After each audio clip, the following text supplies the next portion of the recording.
प्रश्नावली 3.6 प्रश्न दूसरे का दूसरा। दो महिलाएं एवं 5 पुरुष एक काम को साथ साथ 4 दिन में पूरा कर सकते हैं, जबकि 3 महिलाएं 6 पुरुष इसको 3 दिन में पूरा कर सकते हैं। ज्ञात करो कि इसी कार्य को करने में एक अकेली महिला कितना समय लेगी एवं पुनः इसी कार्य को करने में एक पुरुष कितना समय लेगा। इस सवाल में भी हमें दो चीज़ें पूछी गई हैं कि एक अकेली महिला एक कार्य को कितने दिन में पूरा करेगी और एक अकेला पुरुष एक कार्य को कितने दिन में पूरा करेगा। और परिस्थितियां भी दो दी गई हैं कि पहले 2 महिलाएं और 5 पुरुष 4 दिन में करते थे, फिर 3 महिलाएं और 6 पुरुष इसको 3 दिन में पूरा करते थे। तो चलिए इस सवाल को हल करते हैं। सबसे पहले माना एक महिला कार्य को पूरा करने के लिए कुल दिन x लेगी, मतलब एक महिला जो पूरा कार्य करेगी ना, जो हमें सवाल में पूछा गया है, पूरा कार्य करने में कितने दिन लेगी, x दिन लेगी। और एक पुरुष को कार्य पूरा करने के लिए कुल दिन बराबर y, एक पुरुष भी पूरे कार्य को करने के लिए y दिन लेगा, हम ये मान लेते हैं। अब ये इतने इतने दिन तो लेंगे, अब इनके एक दिन का कार्य निकालना पड़ेगा हमें। तो एक महिला द्वारा एक दिन में किया गया कार्य, कुल कार्य ये x दिन में करती है, तो एक दिन में किया गया कार्य क्या होगा, कार्य बटे कुल दिन। तो कार्य कितना है, 1 है, और कुल दिन कितने हैं, x है, तो 1 बटे x ये हो जाएगा महिला का एक दिन का कार्य। इसी प्रकार एक पुरुष द्वारा एक दिन में किया गया कार्य क्या हो जाएगा, कुल कार्य बटे कुल समय, कुल दिन। तो कुल दिन कितने हैं, y है, और कुल कार्य है 1, तो ये हो जाएगा 1 बटे y। अब प्रश्नानुसार क्या दिया गया है कि पहली परिस्थिति देखते हैं कि 2 महिलाएं और 5 पुरुष एक काम को 4 दिन में पूरा करते हैं। तो एक महिला का एक दिन का कार्य कितना है, 1 बटे x, तो 2 महिलाओं का एक दिन का कार्य कितना होगा, 2 बटे x।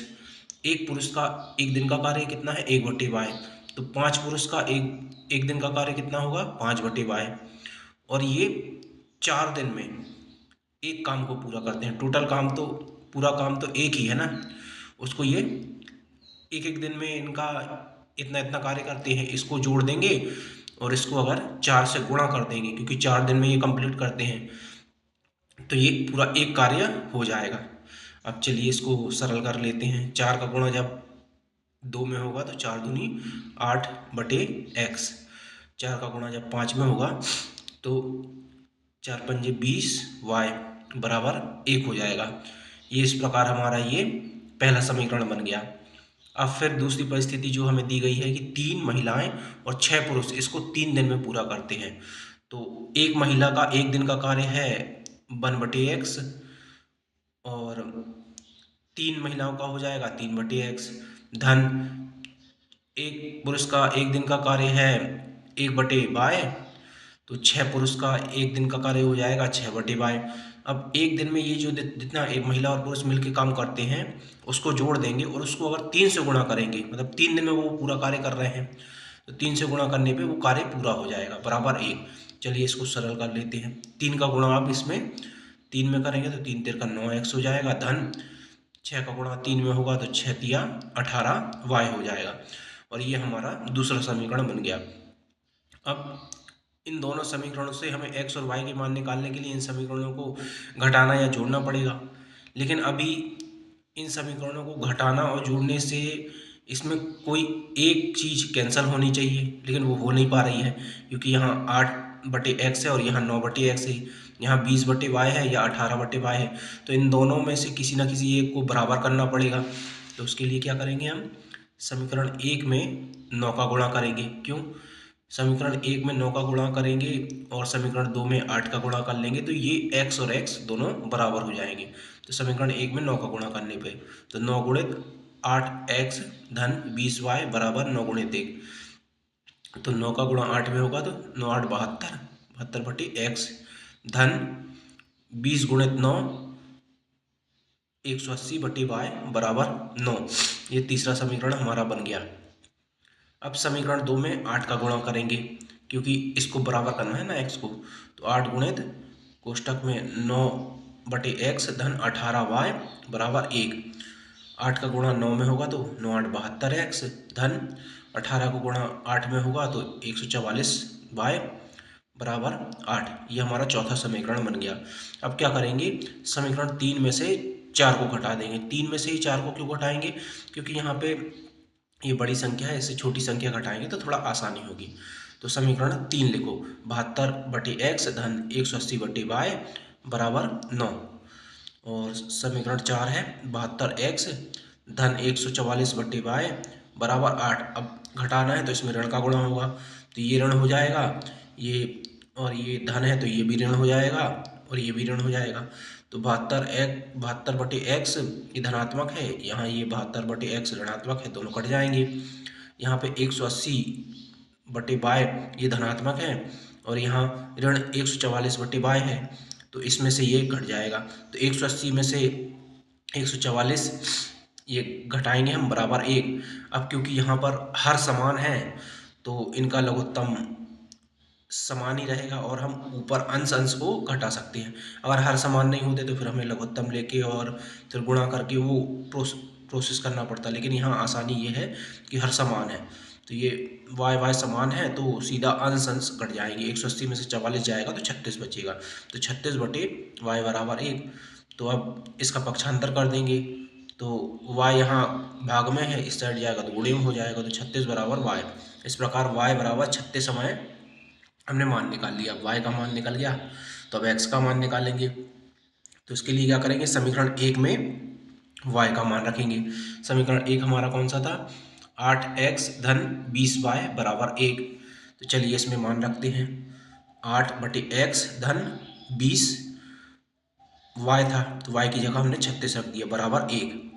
अब इसको थोड़ा सरल कर लेते हैं, 20/36 को, इसको 4 से काटेंगे 20 को तो 4 पंजे 20 और 4 से नीचे 36 को काटेंगे तो 4 नमा 36 होगा। तो ये हमारा हो गया 8/x धन 5/9 बराबर 1। अब इसको जोड़ने के लिए, क्योंकि हर इसमें अलग अलग है तो दोनों का लघुत्तम लेना पड़ेगा। 9 और x का लघुत्तम तो 9x ही होगा। अब 9x ये लघुत्तम आ गया, फिर ये हर से लघुत्तम में भाग देंगे, तो x से 9x में भाग देंगे तो x कट जाएगा, 9 बचेगा। 9 का गुणा अब अंश में कर दो, 9 का गुणा 8 में करेंगे, 8 गुणित 9, धन लगाया, फिर ये हर का भाग दिया 9x में, तो 9 से 9 कट जाएगा, x बचेगा। x का गुणा अंश में करेंगे, 5 गुणित x ये लिख दिया, तो यहाँ हो जाएगा 9 8 72 धन 5x/9x बराबर 1। अब पक्षांतर कर देंगे, इस 9x का पक्षांतर जब इस साइड करेंगे, यहाँ पर ये गुणे में है, यहाँ पर ये भाग में है, यहाँ पर गुणे में आ जाएगा, 1 से गुणा हो जाएगा, तो ये हो जाएगा 72 धन 5x बराबर 9x। अब फिर पक्षांतर करेंगे, यहाँ 5x धन में है तो इस साइड आएगा तो ऋण में हो जाएगा, तो 72 बराबर 9x ऋण 5x। तो 9x और में से 5x गया तो 4x बचा, 72 बराबर 4x। अब इस 4 का पक्षांतर फिर करेंगे, 4 का यहाँ पर गुणा हो रहा है, यहाँ पर पक्षांतर करेंगे तो ये भाग में चला जाएगा, 72/4 बराबर x। 72 में 4 का भाग देने पे 18 आता है, तो इस प्रकार हमारा x का मान आ गया 18, x बराबर 18 और y बराबर हमारा आ गया 36 आ गया। ये दोनों चीज़ें हमारी आ गई हैं। अब चलिए हम अपने उत्तर की जांच कर लेते हैं। उत्तर की जांच के लिए x और y का जो मान आया है वो इन समीकरणों में रखेंगे। तो x का मान हमारा 18 आया है और y का मान आया है 36। तो x बराबर क्या है, एक महिला जो एक कार्य को करने में पूरा समय लेगी वो क्या है, x है, ठीक है। x मतलब 18 दिन आ गया, और y बराबर 36 दिन जो आया है वो एक पुरुष एक कार्य को करने में कुल कितने दिन लेगा, तो वो 36 दिन लेगा। तो इस प्रकार अब हम इसको ये समीकरण 1 में रखते हैं। 8/x हमने जो निकाला है वो 18 है, 8/18 धन 20/36। तो इसको थोड़ा सरल कर लेंगे, 8/18 को हम 2 से काटेंगे तो 4/9 हो जाएगा यहाँ पर, और यहाँ पे 20/36 को 4 से काटेंगे तो ये 5/9 हो जाएगा। तो 4/9 और 5/9, क्योंकि हर समान है तो अंश को जोड़ देते हैं, 4 और 5 को जोड़ेंगे तो 9/9 हो जाएगा, और 9 और 9 कैंसिल होके 1 हो जाएगा। तो इस प्रकार ये हमारा सिद्ध हो गया कि हमारा उत्तर सही है। अब समीकरण 2 में रख लेते हैं मान। समीकरण 2 है 9/x धन 18/y। x की जगह में 18 रखा, 9/18 धन 18/36। तो दोनों को सरल किया, 9 एकम 9, 9 दूनी 18, ये 1/2 हो गया, 18 एकम 18, 18 दूनी 36, ये भी 1/2 हो गया, और 1/2 और 1/2 जोड़ के 1 हो जाएगा। इस प्रकार हमारा उत्तर की जांच हमने कर ली है।